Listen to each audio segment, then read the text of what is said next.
시편 71편 5절에서 9절 그리고 14절입니다. 구약성경 시편 71편 5절에서 9절 그리고 14절, 구약성경 852편에 있습니다. 시편 71편 5절에서 9절 그리고 14절 우리 함께 읽겠습니다. 주 여호와여, 주는 나의 소망이시요 나의 어릴 때부터의 의지시라.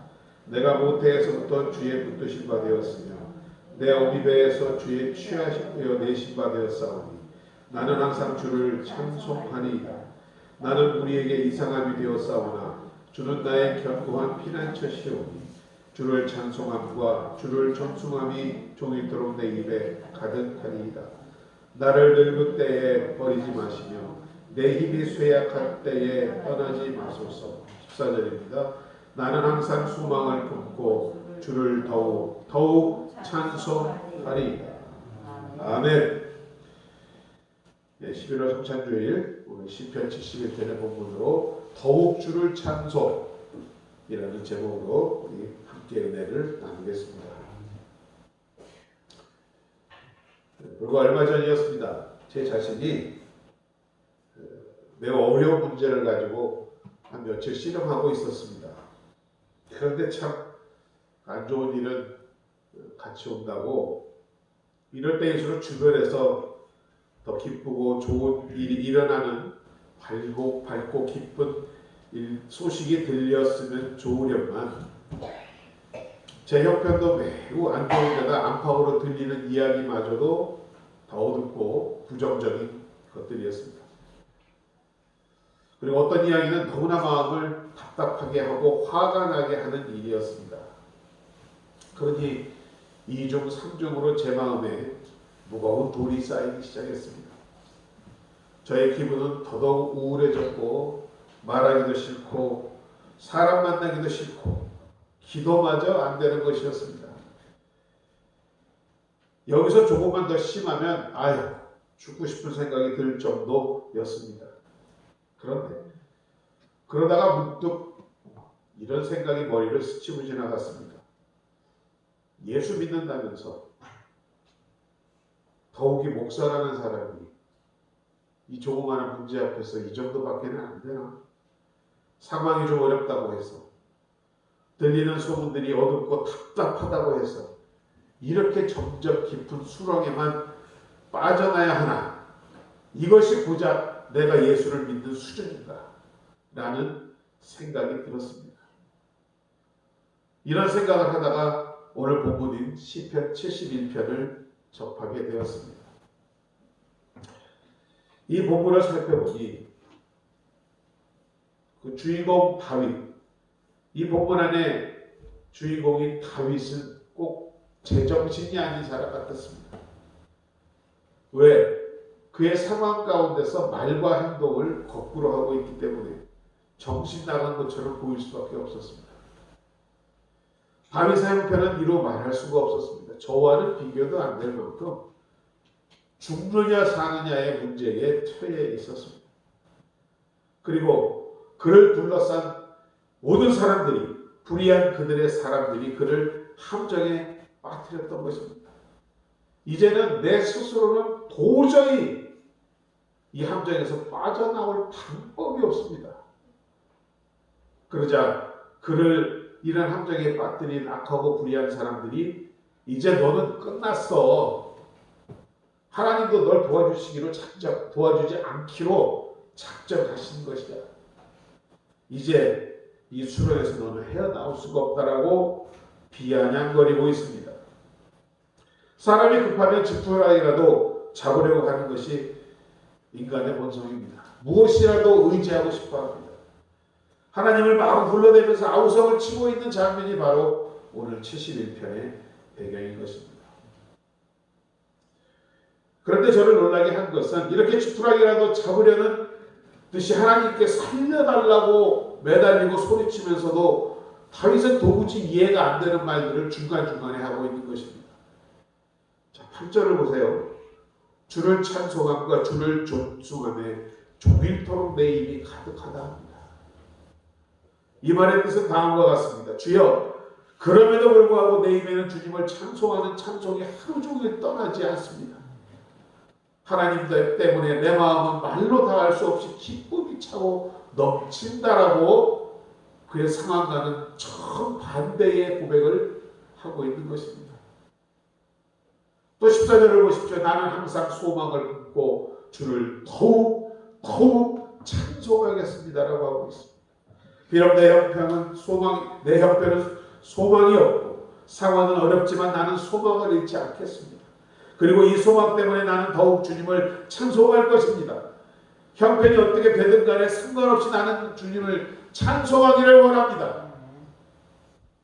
그야말로 눈물을 흘리는 고백이 아닌가 싶습니다. 이 모습에 제 자신도 도전이 되었습니다. 이러한 절망 가운데서도 그가 기쁨과 찬송과 소망을 잃지 않을 수 있었던 이유가 바로 무엇인가? 71편 본문을 살펴보기 시작했습니다.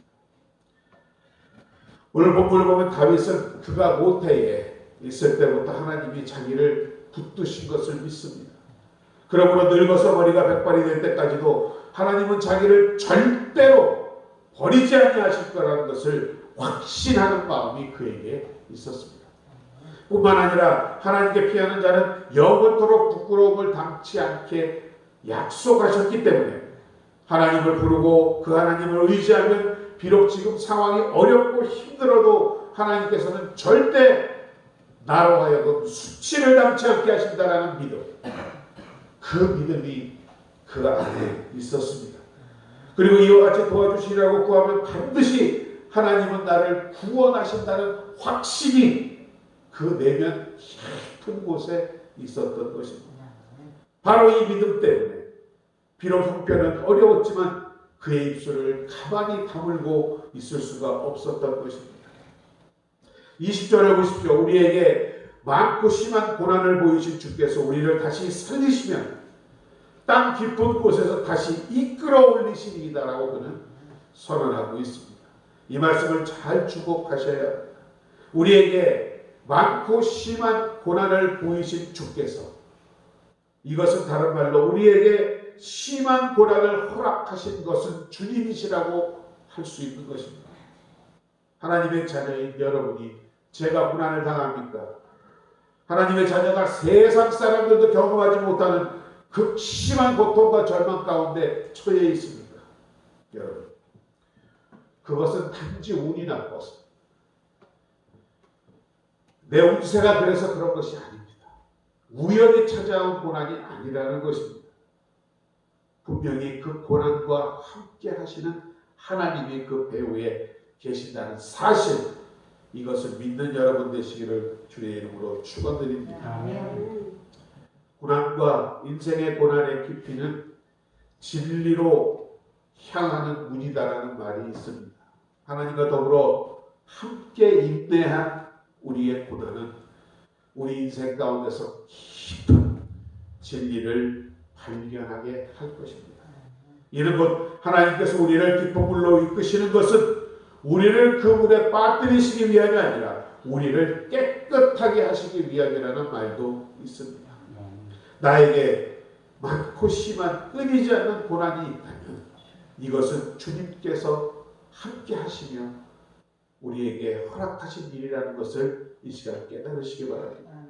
그 선하신 주님이 이것을 허락하셨다면 반드시 여러분을 위한 선하고 좋은 계획을 갖고 계실 것이다. 이것이 바로 오늘 다윗의 믿음이었던 것입니다. 비록 지금 당하고 있는 그의 환경과 십자가가 무겁고 고달프지만 절대로 결코 나에게 궁극적으로 손해가 되지 않게 하실 것이라는 확신을 다윗은 오늘 가지고 있었습니다. 그리고 나에게 이와 같은 심한 고난을 허락하신 분이 과연 주님이시라면 나를 반드시 다시 살리시며 땅 깊은 곳에서도 나를 다시 이끌어 올리신다는 확신, 이것이 여러분 믿음이었습니다. 비록 내가 깊은 수렁에 빠진 사람처럼 처절해 보이지만 하나님은 반드시 그 능하신 팔로 그 수렁에서 나를 끌어 올리실 것이다라는 믿음이 다윗에게 있었기 때문에 이런 상황 가운데서도 찬송이 나올 수 있었던 것입니다. 다윗은 결국 자기에게 일어난 이런 환난들이 우연히 생긴 것이 아니라는 생각을 하게 됩니다. 그러하기에 비록 바닥이 없는 깊은 수렁에 내가 빠져 있지만 하나님의 손에서 구출되고 회복될 것이 되고야 말 것이기 때문에 기쁨을 되찾게 될 것이라고 확신합니다. 그래서 울다가도 찬송하는 것입니다. 탄식하다가도 기뻐하는 것입니다. 우리에게 많고 심한 고난을 보이신 주께서 우리를 다시 살리시며 땅 깊은 곳에서 다시 이끌어 올리실 것을 믿기 때문인 것입니다. 이 고백을 보면서 그런데 나는 왜 이런 다윗의 수준의 믿음을 살지 못하는 걸까? 평생 주님을 섬긴다 하면서 주님의 말씀을 대언하면서 주님이 나의 인생의 주인이라 하면서 하는 것이 목사로서의 저의 솔직한 고백이었습니다. 저나 여러분, 세상 사람들이 흔히 기뻐하는 것을 가지고 기뻐하며 슬퍼하는 것을 슬퍼하는 정도의 우리라면 세상 사람들과 다를 것이 없습니다. 자녀가 좋은 학교에 들어간 것 때문에 기뻐하고 만사가 형통하고 가족이 건강하고 그것 때문에 감사하고 기뻐하는 것은 예수 믿는 우리만이 할 수 있는 것이 아니지 않습니까? 세상 사람들도 하나님을 모르는 자들도 다 하는 것입니다. 만약 그와 같은 이유로 헌금하고 봉사하고 주님을 섬긴다면 저기 있는 절에 가서 해도 됩니다. 어렵사리 좋은 아파트 분양받았다면 기쁜 일일 것입니다. 그러나 그것 때문에 기뻐한다면 그것은 온천한 사람도 다 할 수 있는 것이므로 별것 아니라는 얘기입니다. 건강이 좋아 날마다 힘이 넘쳐 감사하고 기뻐하고 하나님을 찬양한다면 물론 믿음이 좋아서도 그렇겠지만 사실 예수 안 믿는 사람도 다 그 정도는 하는 일이기 때문입니다. 그리 특별할 것이 없다라는 것입니다. 예수 믿는 사람이 고작 그 정도로 기뻐하고 감사하는 것일까? 우리 스스로 한번 생각해 보시기 바랍니다. 절대 아닙니다, 여러분. 우리는 예수 믿는 우리는 세상 사람이 모르는 우리 안에 찬송이 있어야 하고 비밀이 있어야 하는 것입니다. 아무리 상황이 칠흑같이 어둡고 세상 사람은 저 사람이 지금 저럴 상황이 아닌데 왜 저렇게 웃고 다니지? 하며 의아해하는 여러분만이 아는 비밀, 그 믿음의 비밀을 갖는 여러분 되시기를 주의 이름으로 축원합니다. 우리에게는 세상 사람들이 모르는 기쁨의 셈이 있어야 합니다. 세상 일은 잘 돌아가야 그곳에서 기쁨이 솟습니다. 그러나 우리는 일이 잘 풀리든 풀리지 않든 상관없이 항상 우리 마음 가운데 끊임없이 솟아오르는 기쁨의 셈이 있어야 한다는 것입니다. 그래서 우리가 기뻐하고 감사하는 수종은 세상 사람과 같을 수 없다는 것입니다. 이것이 예수 믿는 사람입니다. 그런 모습을 바로 오늘 다윗이 시편 71편에서 보여주는 것입니다. 그런데 왜 우리는 그렇게 안 됩니까? 웬만한 것 다 가지고 있으면서 무엇 때문에 그렇게 못하는 것입니까? 성부성자 성령의 이름으로 세례받은 사람이 되었다면 세상과 달라야 합니다. 물론 다른 것이 많이 있을 것입니다. 그러나 이 시간 정말 세상과 다른 것이 있다면 어떤 상황 가운데서도 여러분의 마음 가운데 세상이 모르는 찬송과 기쁨이 있어야 한다는 것입니다. 세상 사람들도 여러분 이것을 통해 야, 저 사람은 정말 세례받은 그리스도인이구나라는 증거를 가져야 한다는 것입니다. 그렇지 않고 세상이 기뻐하는 일에 똑같이 기뻐하고 세상이 원망하는 일에 똑같이 원망하면서 세상 사람들과 똑같이 행동한다면 우리가 다른 것이 무엇입니까? 제가 예전에 섬기던 성전에서 30대 후반의 한 여집사님을 신방한 기억이 있었습니다. 병원에 신방을 했습니다. 그 집사님은 제가 부임하기 전부터 유방암을 통해서 벌써 5년이 넘도록 투병을 하고 계셨던 분이었습니다. 제가 신방을 한 당시만 해도 이제 얼마 남지 않았다고 하며 그 상황이 매우 어려웠습니다. 그 정신도 들었다가 잃었다가 하는 참 그런 젊은 집사님이었습니다. 중환자실에 들어갔다가 조금 괜찮으면 일반 병실로 옮겼다가 다시 중환자실로 옮겼다가 그런 고통을 나날을 계속 반복하고 있었습니다. 자녀가 딸이 한 명 있었는데 남편은 그녀를 버리고 떠난 상황이었습니다. 늙은 친정 어머니 권사님이 돌보시고 계셨습니다. 참 가서 보기만 해도 눈물이 날 지경이었습니다. 그런데 그 병원을 다녀온 성도들마다 하는 이야기를 제가 가기 전에 들었습니다. 목사님 참 놀라워요. 이런 어려운 상황 가운데서 그 집사님이 어떻게나 그렇게 밝고 명랑한지 쌩긋쌩긋 웃는지 참 놀랍습니다. 말기암의 고통은 여러분 이루 말할 수가 없습니다. 그 통증 관리하는데 지금은 좀 바뀌었습니다만 예전만 해도 가장 강력한 마약 퇴치가 이 가슴에 파스처럼 붙이는 마약이 있습니다. 그것을 붙이면 정신을 잃을 정도입니다. 그래도 아프다고 합니다. 그런 집사님이 방긋방긋 웃는다는 것입니다. 제가 직접 만나보고도 그 사실을 확인했습니다. 잠시 정신을 잃으면서도 찬송을 부르고 목사님 하면서 손을 잡는 그 집사님을 볼 때 정말 저도 놀랍지 않을 수가 없었습니다. 저는 생각을 해봤습니다. 그 집사님은 물론 혼자 있을 때 틀림없이 울 거야. 힘들어할 거야. 하나님 앞에 몸부림치고 부러지질 거야. 그리고 때로는 믿음이 흔들리기도 하고 죽음의 두려움과 공포로 떨기도 하겠지. 그러다가도 결국 웃는다. 그러다가도 결국 기뻐한다. 그러다가도 결국 찬송하고 있구나 라는 생각을 해보았습니다. 교회에서 사람이 찾아왔기 때문에 잠깐 웃어 보이는 그런 값싼 웃음이 아니었습니다. 여러분 그것은 속이지 못합니다. 내면에서부터 스며나오는 그 기쁨, 그 울려나오는 그 찬송의 힘은 여러분 사람을 속일 수가 없습니다. 인사불성이 가운데서도 찬송가를 따라하려 하는 그 집사님의 모습을 보면서 참 이것이 예수를 믿는 믿음이요 우리에게 소망이구나라는 생각을 했습니다. 남편을 의지할 것입니까? 부모를 의지할 것입니까? 자식을 의지할 것입니까? 김병의 효자 없다고 의지할 사람 아무도 없습니다. 이제 하나님만 쳐다본 것입니다. 자신의 전부를 하나님께 온통 맡기고 하나님을 바라보았더니 울다가 웃을 일이 생기고 하나님이 더욱 자기를 사랑하심을 깨닫습니다. 내 고통을 하나님이 다 알고 계시구나 하는 깨달음이 있었습니다.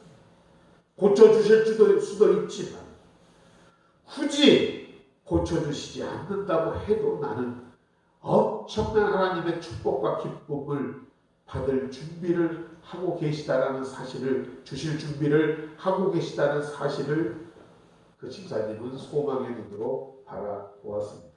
그렇기 때문에 울다가도 웃는 것입니다. 그 집사님에게는 세상이 모르는 찬송이 있었고 기쁨의 비밀이 있었던 것입니다. 여러분 이것이 믿는 자인 줄로 믿습니다. 저와 여러분에게 이와 같은 찬송의 비밀과 기쁨의 샘이 있는가 다시 한번 이 시간 우리 돌이켜보는 시간 되시기 바랍니다. 지금 우리에게 믿음이 있는가 없는가를 따져보자는 얘기 아닙니다. 정말 믿음이 있다면 세상 사람들과 다른 기쁨의 샘이 찬송의 비밀이 나에게 있는지 한번 따져보자는 것입니다. 그것이 확실하다면 우리의 표정도 달라져야 합니다. 우리의 가정도 달라질 것입니다. 우리가 말하는 것도 달라질 것이고 우리의 생각과 감정과 마음까지도 달라질 것입니다. 모두 시편 71편에 나오는 다윗과 같이 될 것을 저는 확실히 믿습니다. 그런 사람으로 살아가기를 이 시간 주의 이름으로 축원합니다. 잠깐 있다가 없어지는 세상입니다. 우리가 받은 땅의 축복들은 아무리 헤아려 보아도 다 거기입니다.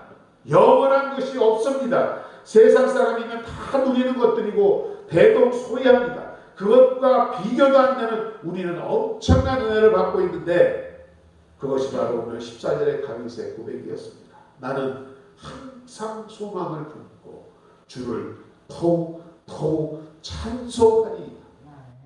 정말 우리 안에 하나님으로 비롯된 소망이 여러분이 있다면 더욱더 주님을 찬송하게 될 줄로 믿습니다. 한 오래된 선교사 이야기를 하고 설교를 마치겠습니다. 저드슨이라는 미국의 180년 전에 처음으로 미국 교회가 파견한 선교사의 이야기입니다. 아주 탁월한 수제였답니다. 그래서 무려 25살의 젊은 나이에 대학으로부터 교수 초빙도 받았고, 보스턴이라는 대도시에 있는 큰 교회로부터 담임 목사의 청빙을 받기도 했습니다. 그러나 그는 이 두 곳을 다 정중하게 거절합니다. 왜냐하면 선교사가 되기로 하나님께 약속하였기 때문입니다. 그래서 결혼한 지 보름 만에 아내와 함께 인도로 가는 배를 탑니다. 인도에 도착한 지 얼마 지나지 않아 선교사라는 이유 때문에 쫓겨나고, 그 사모님은 긴 항해 도중에 유산을 하게 됐고, 너무 허약해진 나머지 람군이라는 곳에 도착했을 때는 들것에 실려서 내려야 할 정도였습니다. 그러나 그곳에서 이 선교사 부부는 복음을 위해 열심히 수고를 아끼지 아니하였습니다. 이어 두 번째 아이를 낳았는데 그 아이도 얼마 몇 달 되지 않아 열병으로 사망하고 맙니다. 그러나 이 저드슨 선교사는 낙심하지 않고 복음 사역에 최선을 다합니다. 그러던 중에 그만 감옥에 투옥되게 되었습니다. 창문이 하나도 없는 캄캄하고 더러운 감옥에서 그는 1년 반 동안이나 투옥 생활을 하였습니다. 그 선교사가 감옥에 있는 동안에 그의 아내는 결국 건강을 해쳐 남편이 출가한 직후에 37살의 나이로 숨을 거두었습니다. 그리고 세 번째 낳았던 아이도 몇 개월 만에 죽고 말았습니다. 그래도 이 저드슨 선교사는 낙심하지 않고 복음을 위해 일했는데 결국 자신도 병이 들어 더 이상은 견딜 수 없는 상황이 되었습니다. 요양을 위해서 미국으로 향하는 배를 탔는데 건강이 너무 악화돼서 고국당을 밟아보기도 전에 배에서 숨지고 말았습니다. 이 미국의 처음 선교사 저드슨이라는 분의 생애가 이렇게 끝이 났습니다. 어떤 생각이 여러분 드십니까? 그러나 이 저드슨 선교사의 이러한 희생으로 힌두교와 불교가 북교였던 그 나라의 최초의 성경이 만들어졌습니다. 수많은 인도의 영혼을 구원하는 데 쓰임을 받게 되었던 것입니다.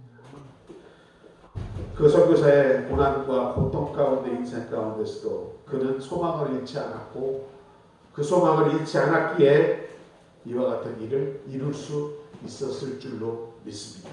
비록 겉으로 보기에는 고통 중에 구원받을 가망성이 없고 악한 자들이 하나님을 의지하는 우리의 믿음을 멸시하기를 그치지 않고 있지만, 다윗은 그러할지라도 소망을 품기로 작정했습니다. 이러한 결심은 바로 가장 어두운 고통의 흑암 가운데서 오직 하나님의 인도함을 받기 위하여 하나님의 약속을 바라보는 진실한 믿음의 증거인 것입니다. 이러한 믿음들을 소유하시는 복된 여러분 되시기를 주의 이름으로 축원합니다. 그리할 때 하나님께서는 내가 어린아이였을 때 우리를 거룩화시키셨고 보듬어 안아 사랑을 베푸셨으며 이제까지 살아오는 동안 끊임없이 선을 베풀어 주고 계시며 우리의 마지막까지도 한결같이 우리를 지켜주시는 분이시기에 우리가 지금 당하는 죽음 같은 고난 가운데서도 주의 은총과 회복과 부활의 은혜로 다시 일으키실 것임을 의심치 아니하는 저와 여러분 되시기를 주의 이름으로 축원합니다. 여러분의 이러한 고백으로 항상 소망을 품고 더욱 주를 찬송하며 나가시는 복된 여러분 되시기를 주의 이름으로 축원드립니다. 아버지 하나님 은혜와 사랑을 감사합니다. 11월 성찬주일에 우리에게 또한 시편 71편의 말씀을 통하여 다시금 우리의 믿음을 돌아보게 하시니 감사드립니다. 우리는 세상과 다른 찬송과 기쁨의 비밀이 우리 안에 있음을 믿습니다. 이 믿음을 가지고 살아갈 때에 어떤 고난과 어려움 가운데서도 다시 일으키실 주님을 바라보며 소망으로 가득 찬 우리 되게 하여 주옵소서. 우리의 육신이 날로 연약하고 후패해가지만 우리 안에 속사람은 날로 강건하여지며 생명수를 얻은 아버지 하나님 속사람이 될 수 있도록 우리 모두를 축복하여 주시옵소서. 특별히 성찬주일인 오늘 주님의 만지시는 은혜와 축복하시는 은혜가 우리 가운데 넘쳐나기를 간절히 바라옵고 원하오며 예수님의 이름으로 감사드리고 기도드립니다. 아멘. 우리 잠시 묵상하시면서 우리 성찬을 준비하도록 하겠습니다.